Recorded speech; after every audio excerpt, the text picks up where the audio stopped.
que Deus entendeu de dar a primazia para o bem, para o mal, primeiro chão na Bahia.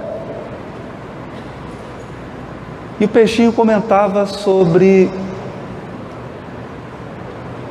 essa marca da Bahia e que se reflete na alma brasileira, é a capacidade de juntar tudo e extrair um resultado que seja maior que a soma das partes. Portanto, o tema dessa manhã vai exigir dos nossos espíritos uma capacidade de flexionar-se como um bambu ao sabor do vento. É preciso abandonar os extremismos, os fundamentalismos e deixar que a nossa alma paire nas curvas generosas da compreensão.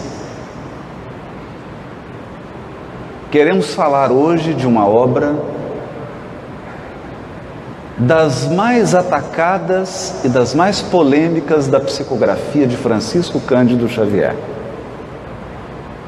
Não apenas pelo conteúdo espiritual que ela traz de revelação, mas sobretudo pela forma com que o seu autor espiritual narrou os fatos históricos da formação do nosso país, ao sabor do seu talento artístico e ao sabor do seu olhar de cronista, de contista, de literato.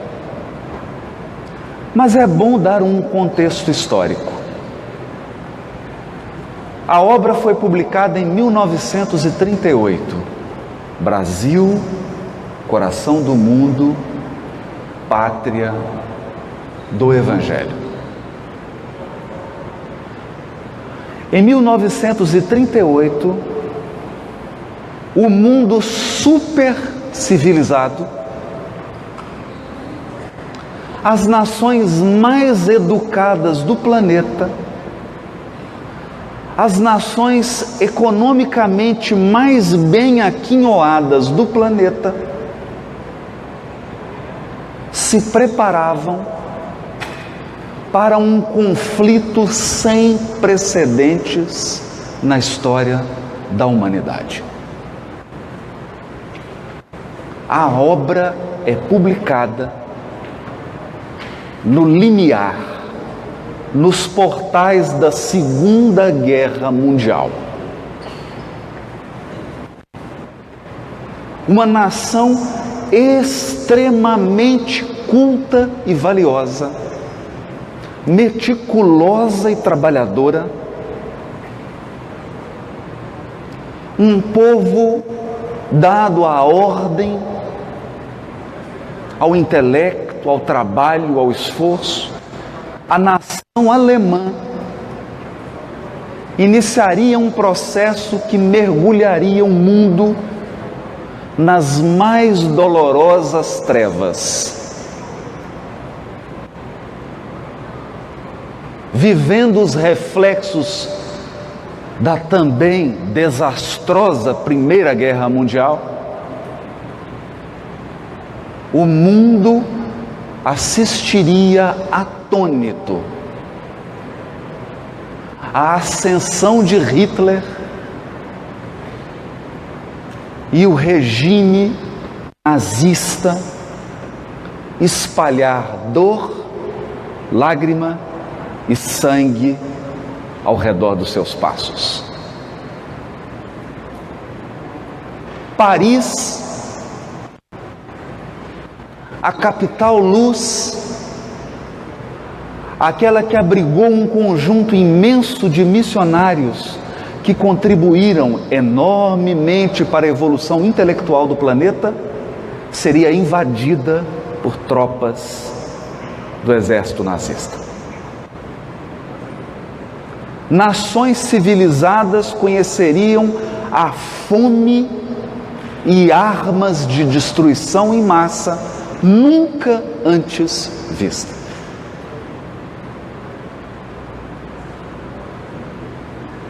incluindo a arma nuclear. E ao lado dos lares extremamente civilizados da Alemanha, a Alemanha com suas universidades famosas, com suas construções, ao lado desses lares civilizados, famílias judaicas seriam arrancadas e levadas para campos de concentração, onde crianças, mulheres, velhos eram assassinados num regime de crueldade indescritível. Milhões de pessoas colocadas em vagões, levadas para campos de concentração, onde o esporte predileto de soldados e generais era atirar em crianças, mulheres e velhos. Acordavam, tomavam café, miravam suas armas, como aquele nosso irmão do Texas, e o esporte era matar o maior número de pessoas antes de começar o seu dia. Químicos físicos eram chamados a construir preciosas câmaras de gás venenoso. Intelectuais da sociologia e da economia eram convocados para defender e divulgar o regime nazista. E as nações supercivilizadas do planeta silenciam. Silenciam. Sabendo do assassinato coletivo do Holocausto, sabendo das barbaridades do regime nazista, o mundo civilizado cala a sua voz e, em um processo de omissão internacional, nunca antes presenciado, compactua com os crimes de Hitler.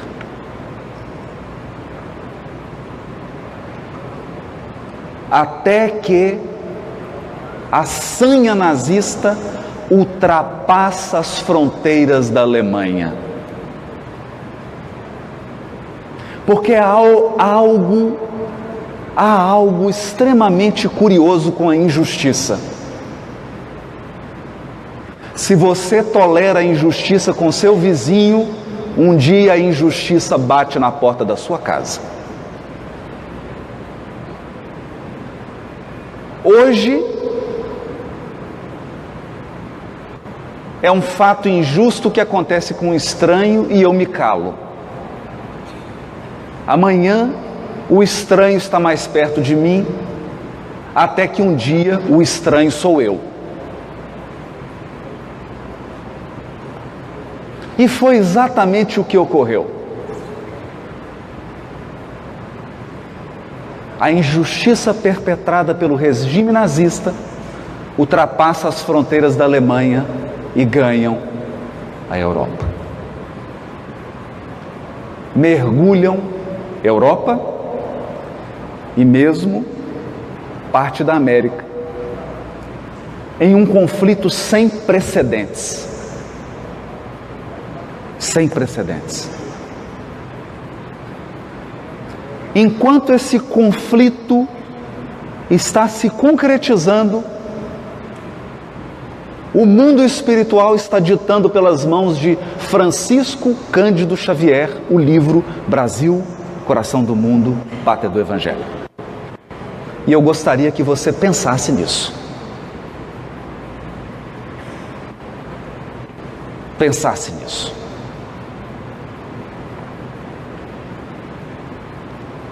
Porque a primeira impressão que temos quando falamos da missão coletiva de um povo, agora, 2017, passados mais de 80 anos da publicação da obra, é de que Brasil, coração do mundo, pátria do Evangelho, é uma promessa de prosperidade econômica para o Brasil.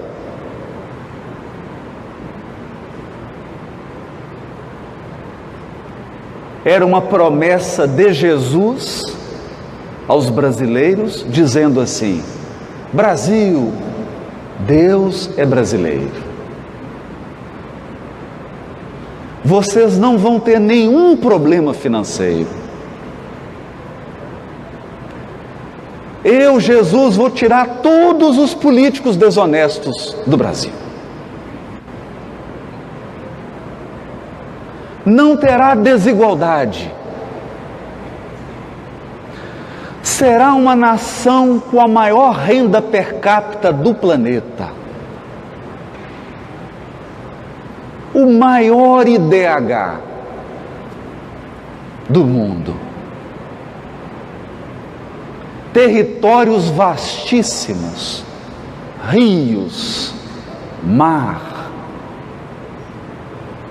lençóis maranhenses, peixes, frutas abundantes, nada de dor e nem de sacrifício. Escolas maravilhosas e intelectuais soberbos. O Brasil será uma grande senhora do Evangelho, uma grande dama vestida de púrpura e desfilando pelo mundo, cantando a glória do Evangelho e evangelizando as outras nações do mundo. Esse é o nosso imaginário. Ao lado desse imaginário existe Saci Pererê, Emília, Boto Rosa, que engravidou a moça que foi banhar no rio, e outras lendas. Porque se essa fosse a missão do Brasil, se esse fosse o propósito espiritual, eu perguntaria: por que então não foi entregue à Alemanha?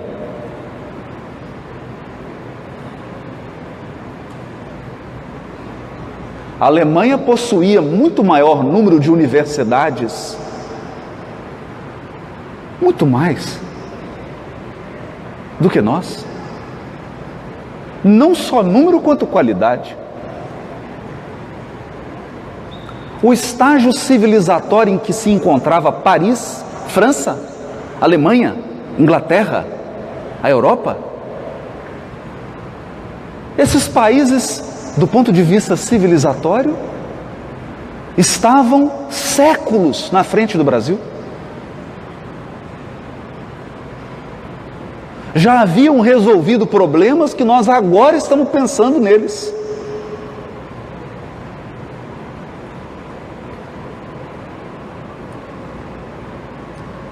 Os museus, os espaços culturais, a produção agrícola, a produção econômica de modo geral, a estrutura urbana das suas cidades estava, no mínimo, 500 anos à frente do Brasil. Pensa em Londres e numa cidade, numa capital do Brasil, Belo Horizonte, por exemplo, para não falar da cidade alheia. Pensa nisso. Será que esse é o sentido do livro? E é essa reflexão que eu gostaria de convidar a todos, mas uma reflexão, pedindo aí a ajuda do meu amigo Peixinho, uma reflexão baiana, amorosa, sem excessos, sem fundamentalismos, sem fanatismos, uma reflexão serena, um debruçar-se compreensivo e cuidadoso. Compreensivo e cuidadoso. Então, a primeira questão que precisa ser refletida é: o que é uma missão?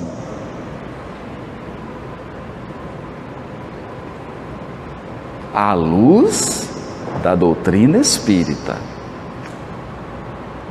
Não estamos falando à luz do pensamento pessoal ou das preferências pessoais de alguém.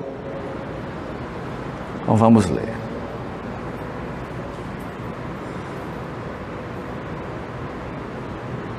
Questão 576 de O Livro dos Espíritos. Kardec pergunta: foram predestinados a isso, a uma missão, antes de nascerem, os homens que trazem uma importante missão e dela têm conhecimento? Quem nasce com a missão é predestinado e tem conhecimento dessa missão? Olha aqui que os Espíritos respondem, se não é quase baiano isso. Algumas vezes assim é.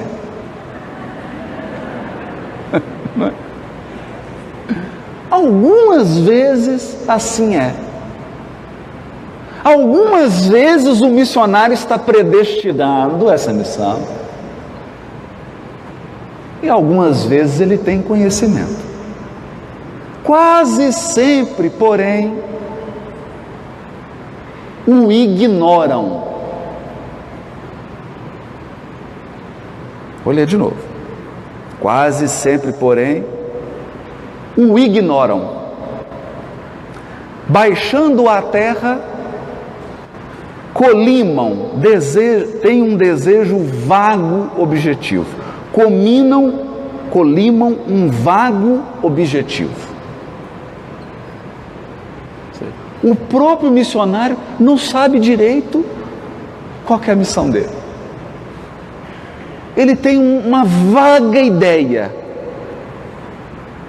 Depois do nascimento e de acordo com as circunstâncias, é que suas missões se lhes desenham às vistas. Ou seja, eu vou comentar isso daqui a pouco. Deus os impele para a senda onde devem executar-lhe os desígnios. Então a gente tem uma visão de missão do Missão Impossível do Tom Cruise, não é? Então, a missão impossível é assim: o Tom Cruise está escalando alguma montanha, fazendo alguma coisa gostosa, e aí vem uma mensagem assim: você tem uma missão. Você vai ter que fazer isso, isso, isso, isso. Já dá a missão completa. E aí vem assim: e esse relógio vai se autodestruir em 10 segundos. Mas o que os Espíritos estão dizendo aqui? Que na maioria das vezes, como se dá a missão? A missão se dá assim: você está convivendo com um missionário e você pergunta para ele: o que você veio fazer aqui no mundo? Eu não sei. Então, eu não sei. Eu acho que eu quero ser astronauta, corredor de Fórmula 1. Mas aí as circunstâncias da vida vão encaminhando essa pessoa para a área da educação. Hoje é o dia do professor, né? vai encaminhando para a área da educação. Sem ele perceber, ele está envolvido nas questões educacionais. E aí chega uma demanda, chega uma necessidade, passa uma pessoa pela vida dele, e aquilo vai configurando um caminho, e depois, ao cabo de 50 anos, você tem um Paulo Freire.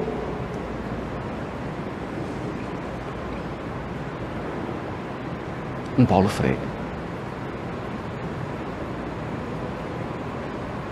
Porque Deus vai colocando a pessoa no caminho. Olha isso aqui. Vou ler de novo.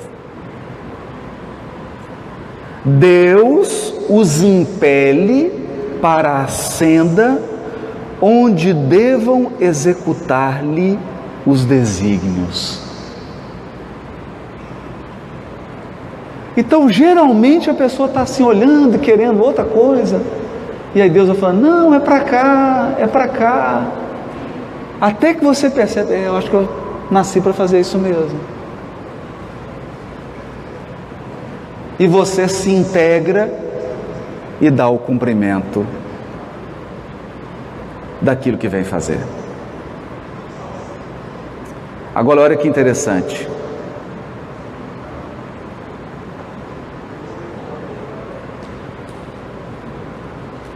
Questão 573. Kardec pergunta: em que consiste a missão dos espíritos encarnados? Porque existe missão de espírito desencarnado. Então esse é o primeiro ponto que eu gostaria de trazer para a reflexão. Existe missão de espírito desencarnado, existe a missão de espírito encarnado. Porque missão é uma incumbência. Missão não é medalha. Missão não é condecoração. Você só recebe condecoração depois que você cumpre a missão. E nós imaginamos que missão é medalha de ouro na Olimpíada.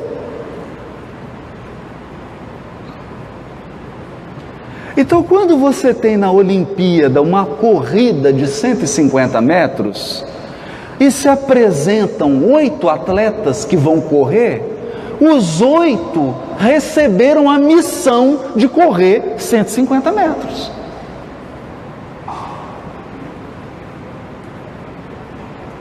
Mas só ganhará a medalha de ouro o que completar a corrida e chegar primeiro. Porque a lógica da prova de corrida de 150 metros é quem chega primeiro.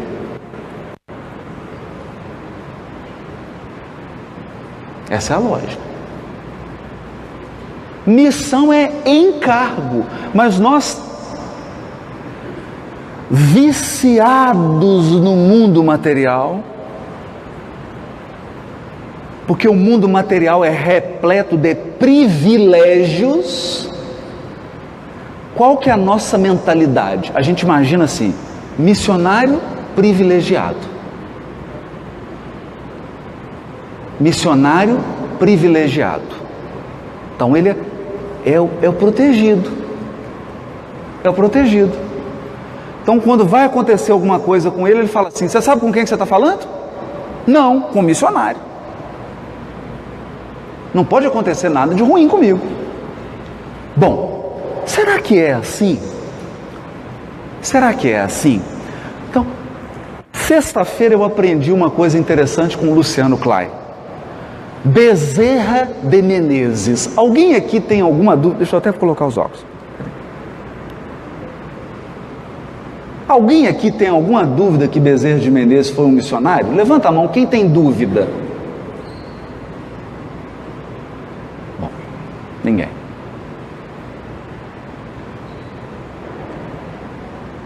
Missionário. Bezerra de Menezes enterrou 9 filhos.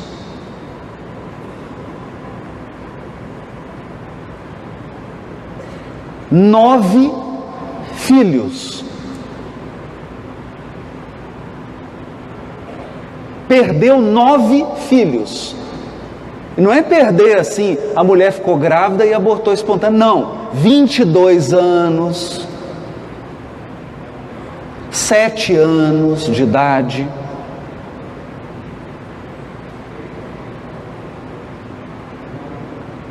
Quem aqui está preparado psicologicamente para perder 9 filhos? Então eu vou inverter. Quem está preparado para ter 9 filhos? Porque, né? Quem aqui está preparado para ter 9 filhos? Ele teve 15. Eu não estou preparado nem para ter 9, eu tenho só 2. Que dirá perder 9 filhos? Pois bem, o missionário Bezerra de Menezes, auxiliar direto de Ismael, e que nasceu com uma missão da mais alta relevância na pátria do Evangelho, perdeu 9 filhos. Então a primeira coisa que nós temos que afastar é a ideia de missão como privilégio, como imunidade à dor. Não, todo mundo pode sofrer, o missionário não pode porque ele é missionário, então ele tem imunidade parlamentar. Gente, só o parlamentar que tem imunidade no universo. Ele não responde por lei, não acontece nada, não é? Não é assim? Mas tirando o parlamentar, não existe imunidade.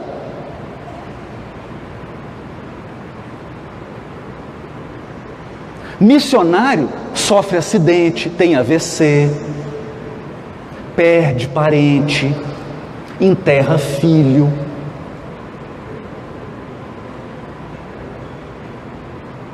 É abandonado, traído,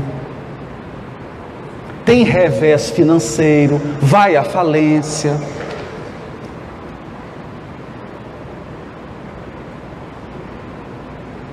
Então não há imunidade, porque ele está mergulhado no mundo corporal.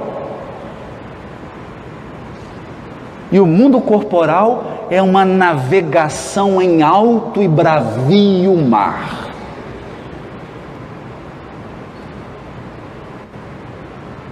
Então, primeira ideia: não existe imunidade e privilégio em missão. Não existe. Está aqui. Nós concluímos então. E o missionário não é essa pessoa que já nasce com 2 anos. O que você vai fazer? Eu vou ser Bezerra de Menezes. Não.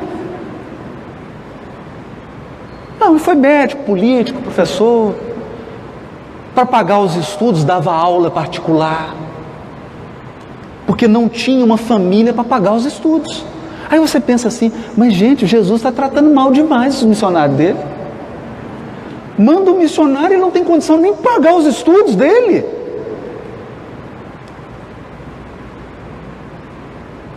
Então, vocês acham que o problema é com Jesus ou é com a nossa ótica? Eu acho, não tenho certeza não, que é com a nossa ótica. Vou chegar lá. Então, missão não tem imunidade. Missionário toma mais pancada do que todo mundo.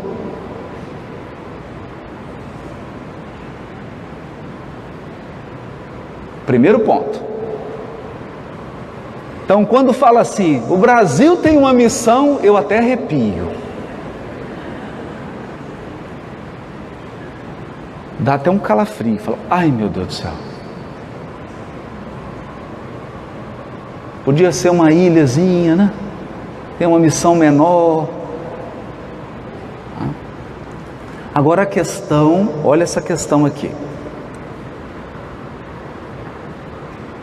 Em que consiste a missão dos espíritos encarnados? Aí os espíritos respondem: em instruir os homens, em lhes auxiliar o progresso. Instruir e auxiliar o progresso. Por quê? Porque o missionário, ele chega numa área e encontra a casa de um jeito. Quando ele vai embora, a casa está de outro jeito. Porque ele agrega valores novos. Ele traz um novo jeito, uma nova maneira. Ele auxilia o progresso. Então, em que consiste a missão? Em lhes melhorar as instituições por meios diretos e materiais. Melhorar as instituições por meios diretos e materiais. Por que diretos e materiais? Porque por meios indiretos e imateriais os espíritos já fazem. Não precisa de missionário encarnado. Os espíritos melhoram as instituições de um modo indireto e imaterial, inspirando os dirigentes, conduzindo, interferindo em circunstâncias. Essas são formas indiretas e imateriais. Essa é a missão dos espíritos desencarnados. Mas quando você precisa de uma ação direta e material, aí você manda um encarnado. Então Emmanuel dizia assim para o Chico: vocês clamam por orientação, e nós aqui, Chico, no mundo espiritual, pedimos braços.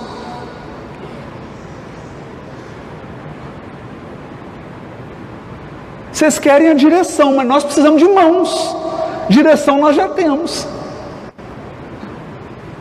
Nós já estamos inspirando. Já estamos atuando nas instituições, nas pessoas, nas comunidades, nas famílias. Mas falta alguém que ponha a mão na massa e faça acontecer. Aí vem a missão do encarnado, que é uma missão direta e material. Direta e material. As missões, porém, são mais ou menos gerais e importantes. Mais gerais e importantes. Então aqui tem dois critérios para categorizar as missões. O primeiro é de generalidade, porque tem gente que nasce com uma missão no bairro dele. Ele encarna, o bairro está de um jeito. Quando ele desencarna, mudou o bairro. E isso não é pouco. Tem pessoas que encarnam com a missão numa cidade. Tem outras com uma missão em um estado. Outras com uma missão num país. Outras com uma missão num continente. Outros com uma missão no planeta. E mesmo assim, missão no planeta na área médica, na área da arte, na área da literatura, numa área específica da ciência. Mas tudo é missão. O que cultiva a terra desempenha tão nobre missão como o que governa ou o que instrui. Porque a pessoa que nasceu com um pedacinho de terra e planta macaxeira, nasceu com uma missão de ser agricultor.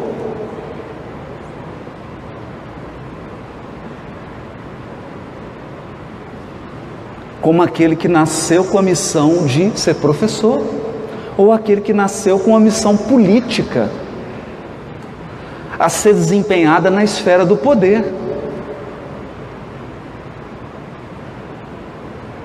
Mas são missões. Tudo na natureza se encadeia. Ao mesmo tempo que o espírito se depura pela encarnação, concorre dessa forma para a execução dos desígnios da providência. Então aqui tem uma lição que está guardada aqui nas entrelinhas.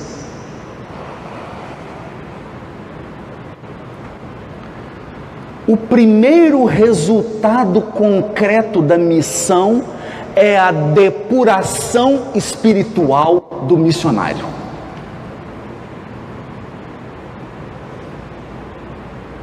Essa é a primeira coisa que acontece, gente. Por isso que o missionário sofre tanto. Porque o primeiro trabalho da missão dele é depurar-se. Fica assim, amigo, amiga, você está nascendo com uma missão. Vai ser professor no sertão.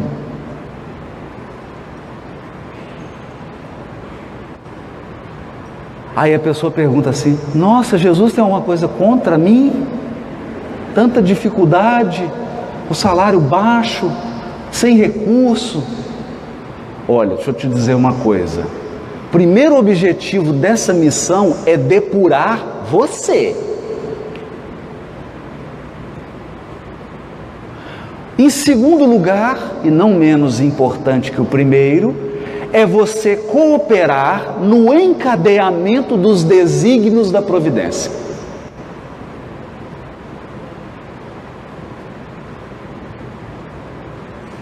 Cooperar nos desígnios da providência. E aí, cada um tem neste mundo a sua missão, porque todos podem ter alguma utilidade. Cada um tem neste mundo a sua missão, porque todos podem ter alguma utilidade. Questão 573 de O Livro dos Espíritos. Então você vê um espírito nascendo com uma missão na área da medicina e chegando no mundo espiritual como um suicida. E a mãe dele nascendo com a missão de ser mãe, de educar, casa, o marido tem 2 amantes, o filho, envolvido nas facilidades materiais, morre, desencarna pelas portas do suicídio indireto. O pai vai para o umbral depois que desencarna com as 2 amantes, é claro. O filho também vai para o umbral porque foi suicida indireto, e a mãe vai para uma esfera superior a nosso lar. Qual é a missão mais importante? Sabe qual é a missão mais importante? É aquela que você cumpre. A missão mais importante não é a que você recebe. A missão mais importante é aquela que você cumpre.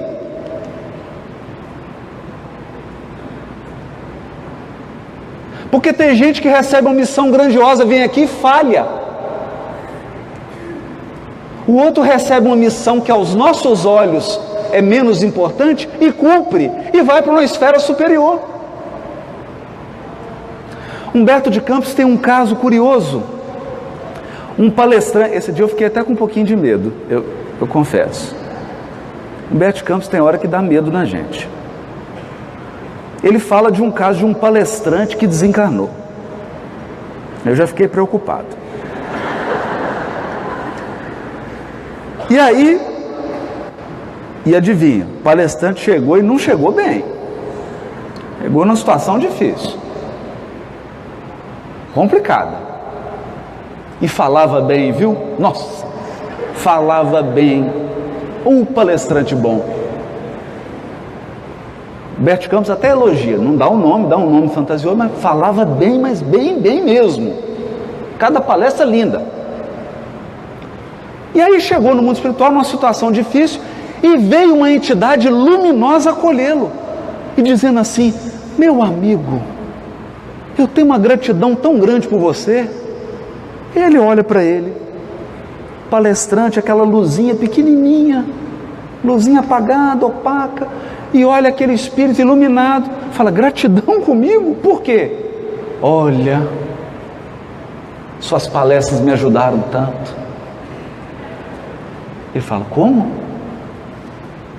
Suas palestras mudaram a minha vida. Ele ficou intrigado com aquilo, perguntou para o espírito protetor dele: mas o que está acontecendo?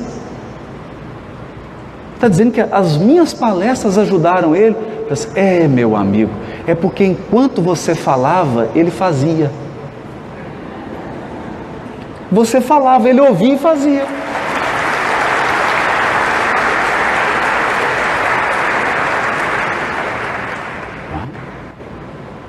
Então tem esse aspecto que eu gostaria de ressaltar no livro dos Espíritos. O que é uma missão?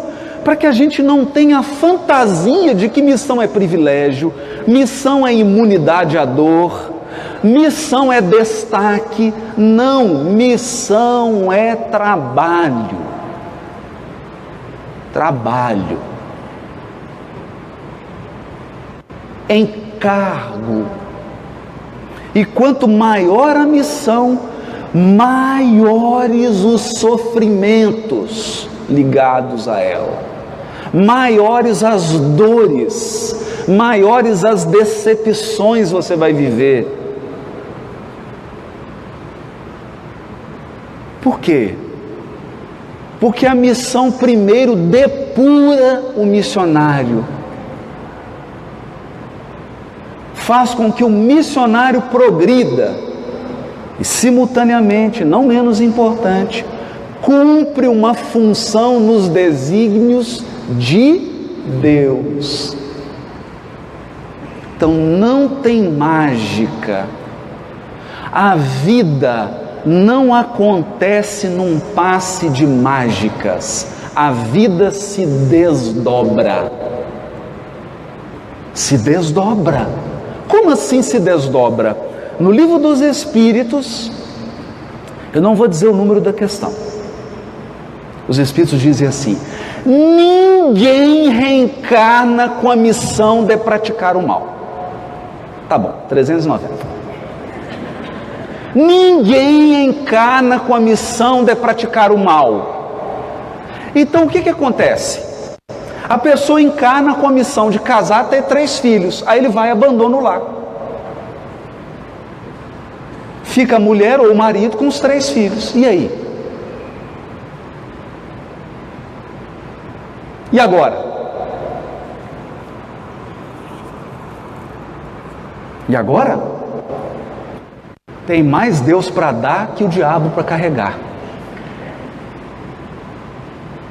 Aí vem alguém e assume a missão daquele que abandonou.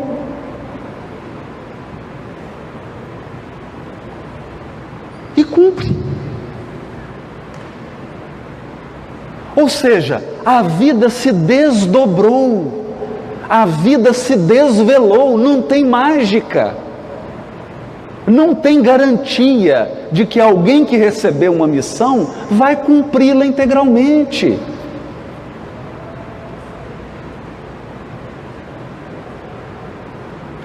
A questão muda um pouco de figura quando a missão é coletiva. Aí nós vamos entender por quê.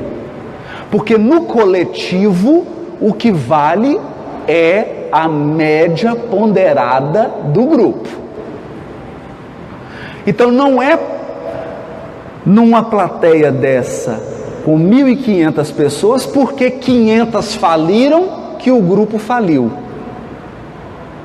Porque se aqui tem 1.500, 1.000 cumpriram, 500 faliram, a missão foi cumprida.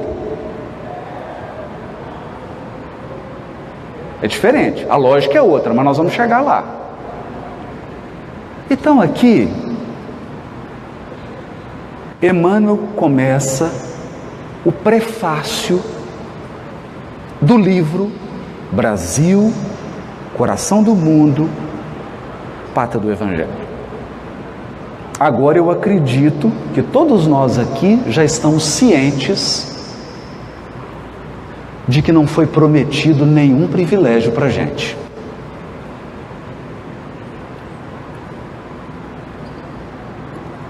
Emmanuel diz assim, sobre Humberto de Campos: os dados que ele, Humberto, fornece nestas páginas foram recolhidos nas tradições do mundo espiritual, onde falanges desveladas e amigas se reúnem constantemente para os grandes sacrifícios em prol da humanidade sofredora.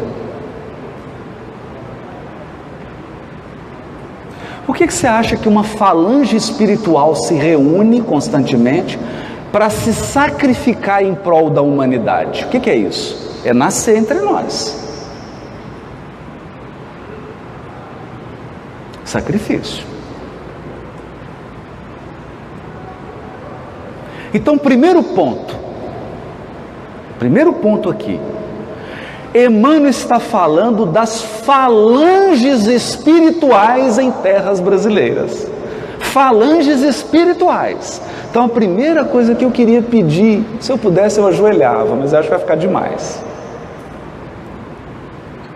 Não pensa que a missão do Brasil está nas mãos dos encarnados.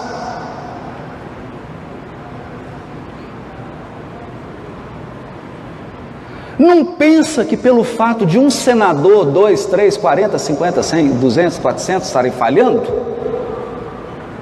o Brasil está deixando de cumprir sua missão.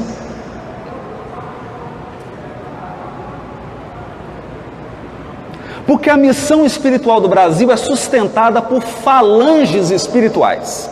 Eu vou dizer o nome de alguns dos espíritos, depois se alguém souber aí nos lembra, porque a gente tem os nomes conhecidos e tem os nomes desconhecidos, né? Porque a gente só lembra dos nomes conhecidos. Então eu vou citar alguns espíritos que fazem parte dessas falanges espirituais. Adolfo Bezerra de Menezes. Nota? Olha, gostaram? Eurípides Bassanufo. Fabiano de Cristo. Jesus Gonçalves.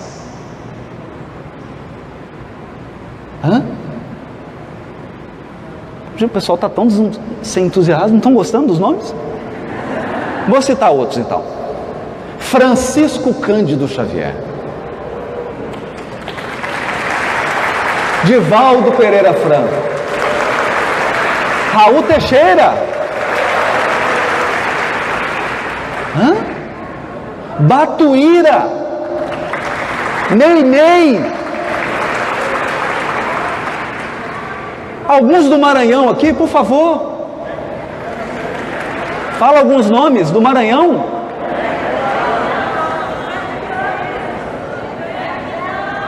Humberto de Campos.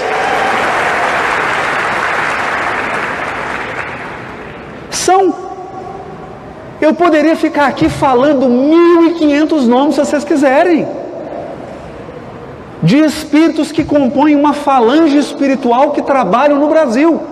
Só que eu vou dar só uma dicasinha, vou citar mais um, para dar uma dica para o nosso raciocínio. Aulus. Aulus? Não conheço. Aulus? Nos domínios da mediunidade, olha como que Aulus é apresentado por André Luiz. Ele, Aulus, conheceu Mesmer na França e aprendeu as técnicas com um grande magnetizador francês, Mesmer. Depois reencarnou-se logo em seguida na França e tomou contato com as obras de Allan Kardec.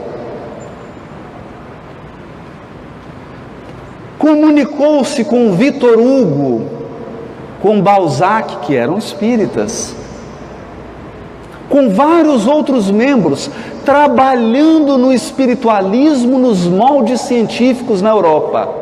E há 20 anos, está em terras brasileiras trabalhando pelo espiritismo cristão.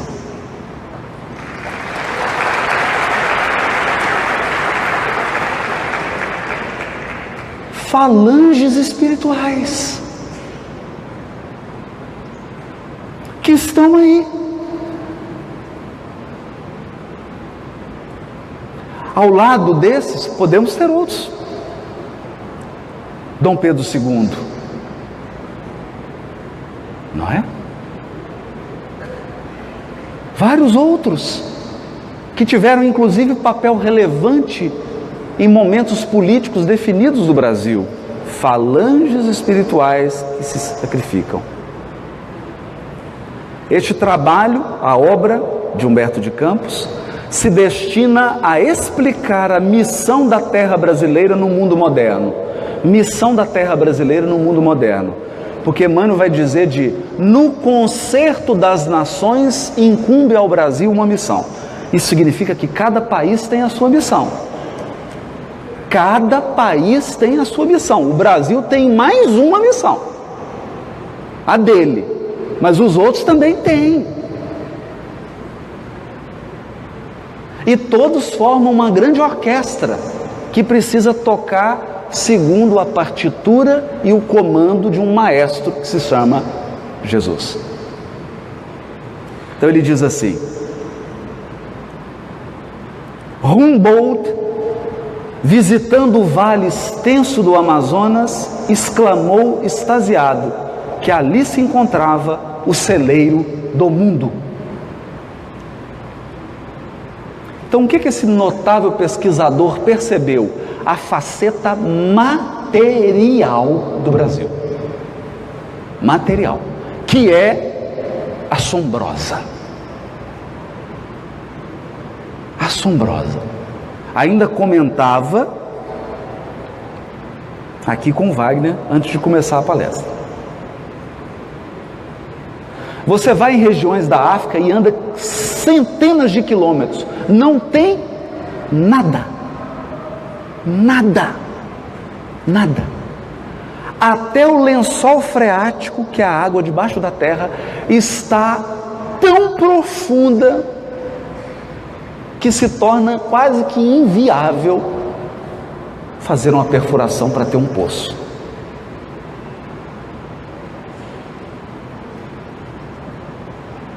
E aqui a gente anda nos bairros aqui de São Luís, que você olha e percebe pela organização da comunidade tratar-se de um bairro carente de recursos materiais, de recursos materiais. Você anda para São Luís, vê esse mar, essa extensão de praia, essa lagoa, todos os recursos naturais que tem aqui nesse estado e nessa cidade. A carência é material? Será? Será que a carência não é educativa? Será que a questão não é ensinar a trabalhar, a utilizar os recursos naturais, a ser previdente? Será que não tem uma carência emocional que leva essas pessoas ao alcoolismo e ao vício das drogas? Será que não tem uma carência espiritual, fruto de obsessões e perseguições que levam milhares de pessoas a uma vida degradante em todos os aspectos? Por que não pode? com tantos rios e com mar, com tantos peixes nessa cidade, existe fome. O problema é outro, não é material.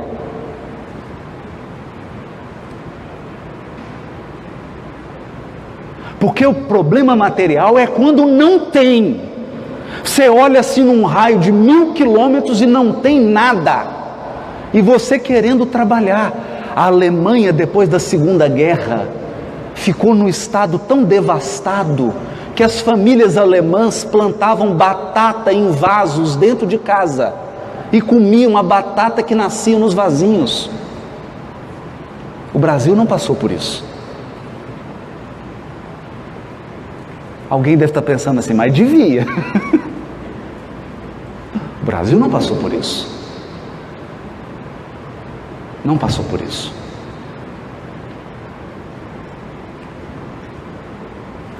Então Humboldt olhou para a Amazônia e falou: meu Deus, isso aqui é o celeiro do planeta, porque ele olhou para a parte material. Agora presta atenção agora no comentário de Emmanuel.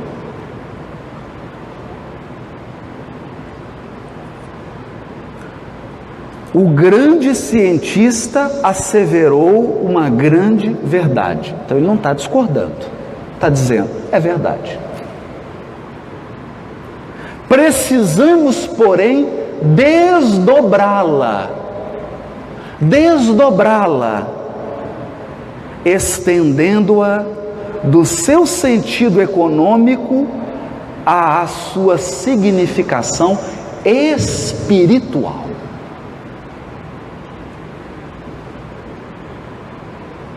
Espiritual.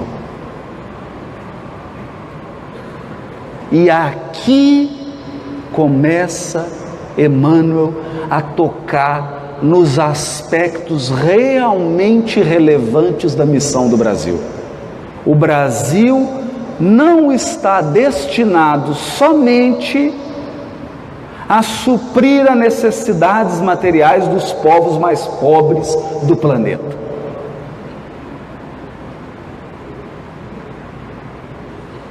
Então, uma das missões do Brasil, e que nós brasileiros vamos ter que pensar sério sobre isso, é que o Brasil tem uma missão de suprir de bens materiais, de recursos materiais, as nações mais pobres do planeta.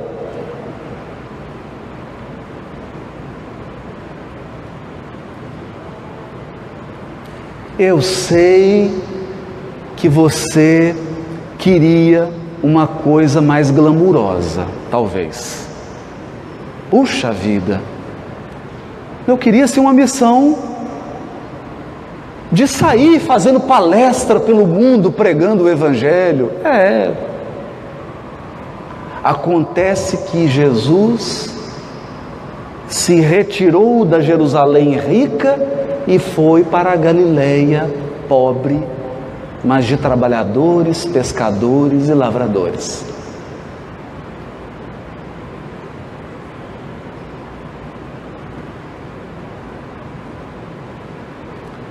Jesus tem uma predileção especial pelos mais necessitados. Ele ama a todos, mas ele concentra a sua ação para os mais necessitados. Então essa é uma missão que o Brasil vai ter que cumprir. E eu fico pensando e olhando a questão que está acontecendo agora com essa ditadura na América Latina, pessoas vindo para o Brasil, porque todo mundo fala em refugiado sírio, mas ninguém fala em refugiado da Venezuela.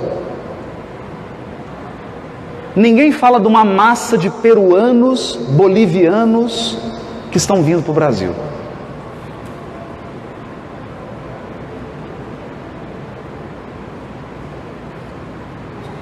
Sem falar o trabalho na África. Então há sim uma missão que é material, que é suprir os pobres. Suprir os pobres. E aí, se você está achando que aqui em São Luís tem pobreza, meu amigo, você não foi a Madagascar. Você não foi. Mas daqui a pouco você vai. Nem que seja com imagens. Mas também facultar ao mundo inteiro. Então aqui está a missão do Brasil, hein? Facultar ao mundo inteiro uma expressão consoladora de crença e de fé raciocinada. Uma expressão consoladora de crença e de fé raciocinada. Por que de fé raciocinada? Porque de fé sem razão, ou como diz Milton, através dos poetas mineiros, né? Fé cega, faca molada. O mundo está cheio de fé. Porque a pessoa que coloca bomba num corpo e mata milhares de pessoas está agindo por fé. Mas é essa fé que nós queremos? Não. Nós queremos a fé raciocinada, a fé que dê os braços com a razão. Então ela ilumina a razão e a razão ilumina ela. Aquilo que é trabalho para a razão faz. Aquilo que é trabalho para a intuição faz. E uma expressão consoladora de crença.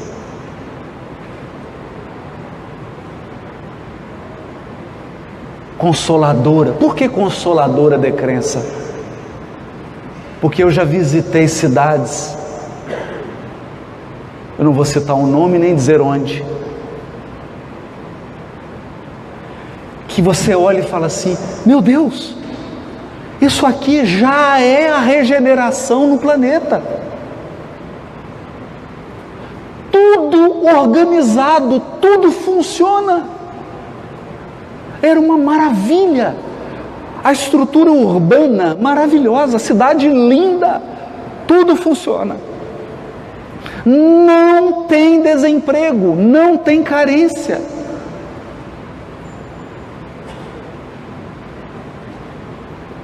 Um povo educado, culto.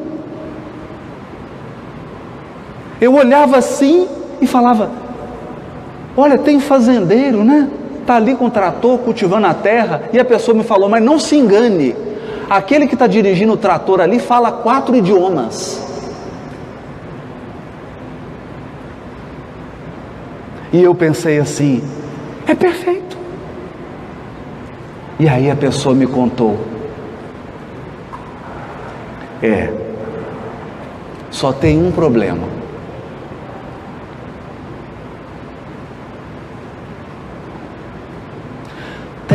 % dos jovens suicidam. Mas eles suicidam por quê? É falta de emprego? Não, ninguém fica sem emprego.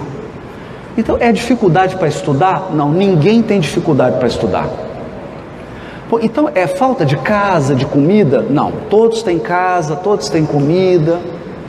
Será que é alguma dificuldade assim de perspectiva de vida? Eu vou casar, será que eu vou manter o padrão dos meus pais? Não, os filhos vão ter o padrão dos pais. Então, será que é alguma desigualdade? Que a pessoa que é mais pobre olha assim para o outro que é mais rico? Não, aqui o maior salário é só 10 vezes maior que o menor.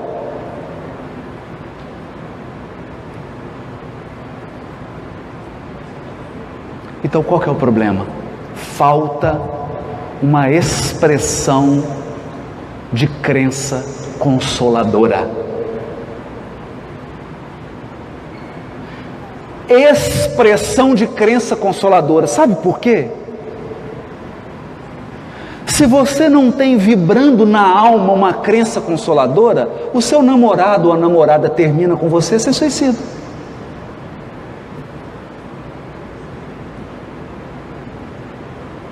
Porque você não está preparado para os embates da vida.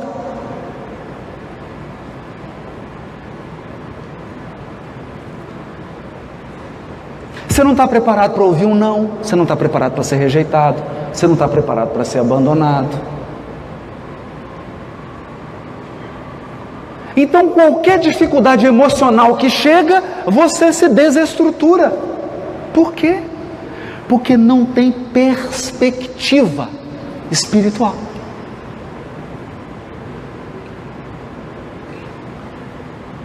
Perspectiva espiritual. Acontece que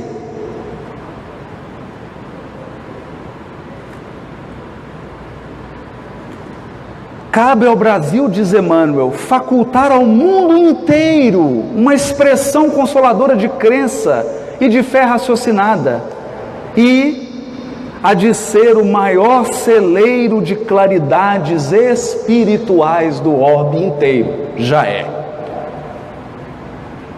Já é.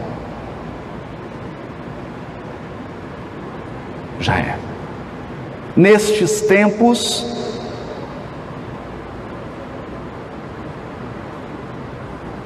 de confusionismo amargo, que ele está falando pré-guerra, consideramos de utilidade um trabalho desta natureza, e com a permissão dos nossos maiores dos planos elevados, empreendemos mais esta obra humilde, agradecendo a vossa desinteressada e espontânea colaboração.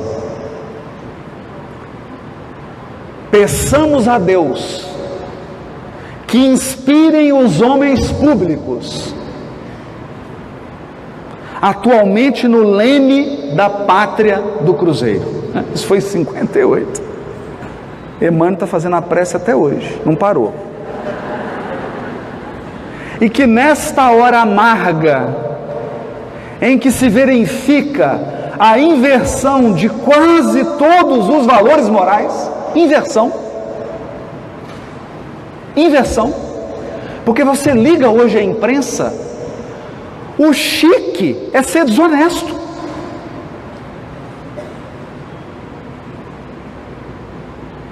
A pessoa vai para a tribuna e diz assim: eu não cumpro a lei, me orgulho disso, e todo mundo aplaude. É a inversão completa dos valores morais.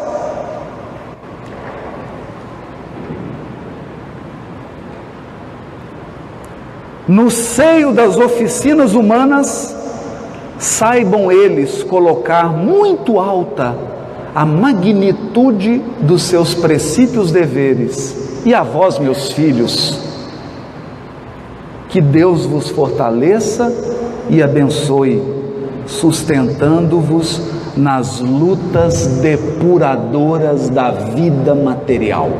Lutas depuradoras da vida material.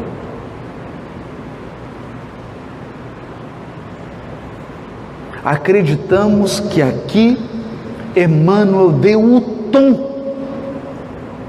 É como o maestro que toca o lá padrão, é o diapasão para afinar os instrumentos. E nosso propósito hoje, nessa manhã, é isso: dar o lá padrão, afinar os nossos instrumentos. Afinar. Por quê? Jesus pede a Ismael para formar uma pátria do Evangelho fundada na diversidade. E como que Jesus construiu isso? Falou para Ismael: Ismael, traz os africanos, utiliza os índios e traz o povo mais pobre da Europa. Gente, Jesus gosta de pobre. Jesus adora pobre. Tinha um quadro do Chico Anísio, que ele fazia um político, todo mundo lembra disso? Que ele falava assim, odeio pobre, não é? É o contrário de Jesus. Jesus adora pobre.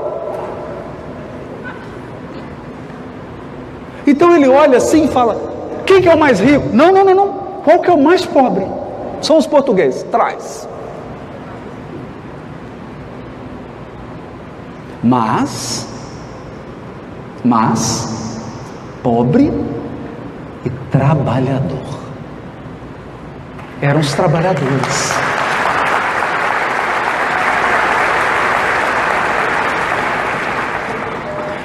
Mas aí o que acontece? O que acontece? O que acontece? Gente, isso é história, essa é a nossa história espiritual. Você vem com recurso financeiro, aí o que você faz? Usa mal, aí vem pobre. Vem pobre. Aí aprende os valores que a carência transmite. E aí o que acontece? Você tem que receber de novo o recurso. Aí recebe o recurso, o que faz? Volta a errar de novo.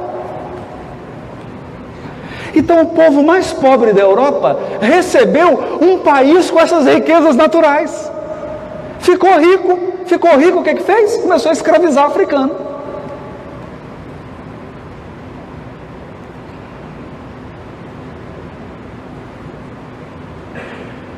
Então, assim que os portugueses, que eram a nação mais pobre da Europa, começaram a ter dinheiro, começaram a escravizar. E aí nós tivemos os horrores dos navios negreiros. Deus nos perdoe. Que karma do Brasil. Que karma.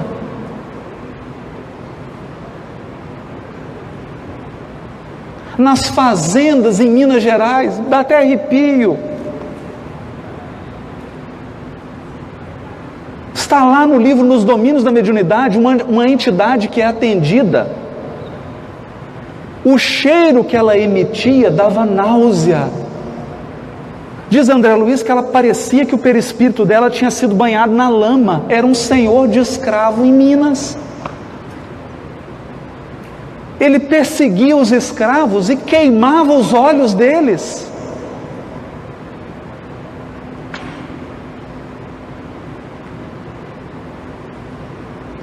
Queimava os olhos, colocava no tronco e matava todos, para espalhar medo.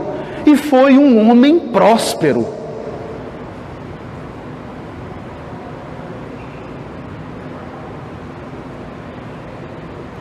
Então é nesse ponto que nós precisamos pensar. Mas não tem problema, porque Jesus estava focado nas experiências espirituais. Meus irmãos, nas nossas experiências espirituais. E na hora que a bagunça se instala, Ismael chega chorando. O governador de um país encontra-se com o governador do planeta. Chega chorando.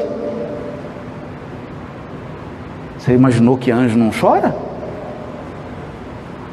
Não chora por ele, porque ele já tem juízo. Chora pelos tutelados.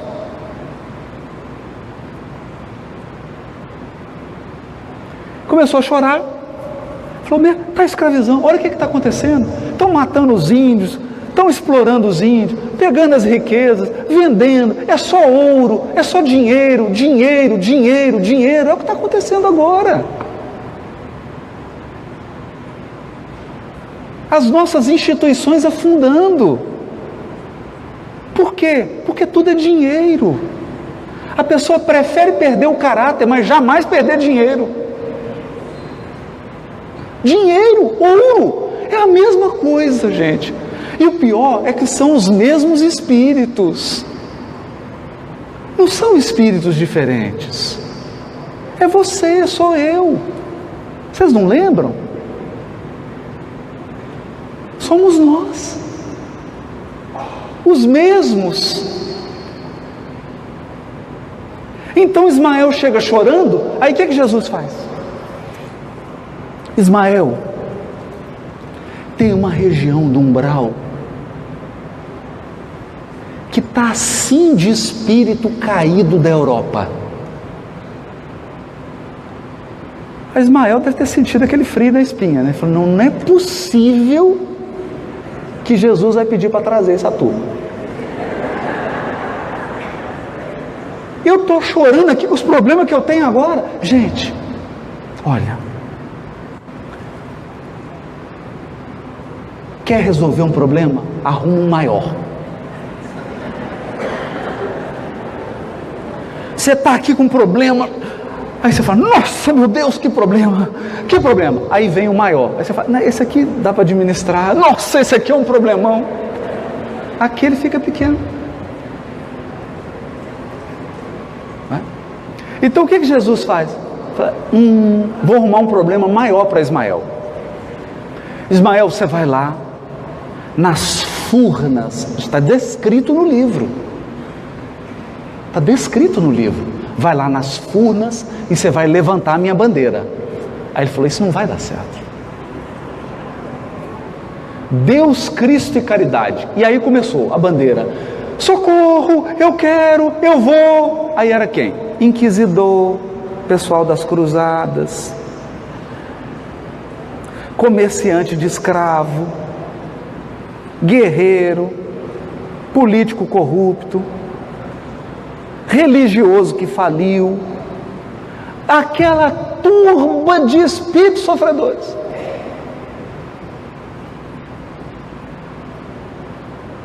Aquela multidão esvaziou o umbral. Entendeu? Porque a regeneração primeiro começa no mundo espiritual, depois que vem para o mundo físico. Esvaziou, o umbral ficou ótimo. Já estavam até fazendo condomínio no umbral, porque deu aquela aliviada, saiu as nuvens, cultivaram o jardim, o umbral ficou um brinco, encarnou todo mundo.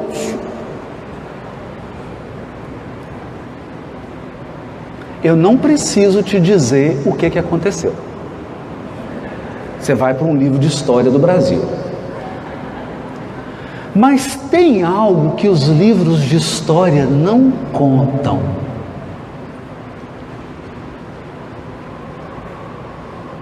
Não contam. Por exemplo, os livros de história não contam, e é daí a utilidade do livro de Humberto de Campos. O livro de história não te conta que um espírito muito comprometido com questões religiosas, que errou muito,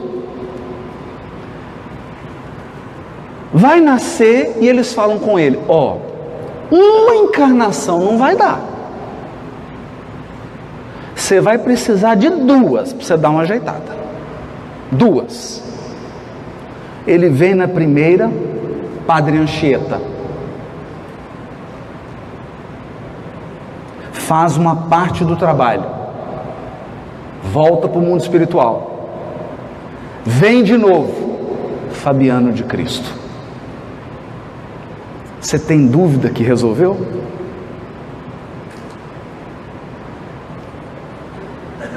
Públio Lentulus, Padre Manuel da Nóbrega, funda a cidade de São Paulo. São Paulo. Veio de novo, desencarna e se torna o guia espiritual de Francisco Cândido Xavier. E agora ele não funda São Paulo, ele escreve Paulo e Estevão.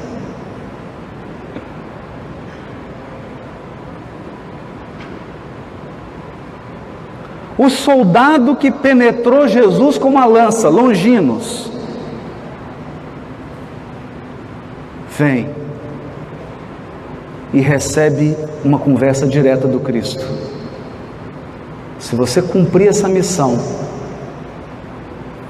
é o seu último resgate. Dom Pedro II, cuja história está sendo revisada agora pelos historiadores.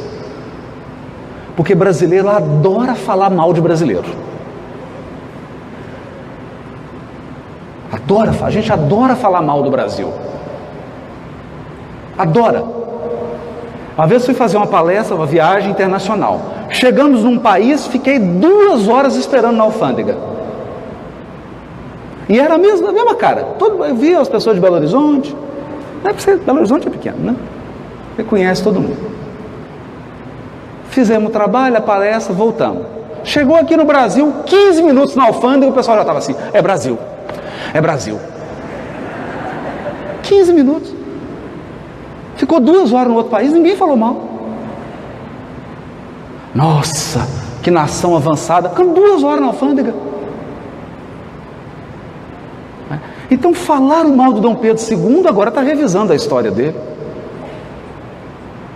Porque está sendo considerado um dos maiores estadistas que o mundo conheceu na época. Então, eu queria chamar agora aqui o Wagner Moura, não é o ator do Tropa de Elite, fiquem tranquilos, é outro, para falar de um projeto que é o Fraternidade Sem Fronteiras, que vai dar um fechamento nessa primeira parte do raciocínio que nós queríamos desenvolver. E na segunda parte, após o intervalo, depois da fala dele, nós vamos ter um intervalo. E aí voltaremos. E eu gostaria de ter a permissão de todos para a gente aprofundar um pouquinho mais nas reflexões que estamos fazendo. Se vocês permitirem. Muito obrigado.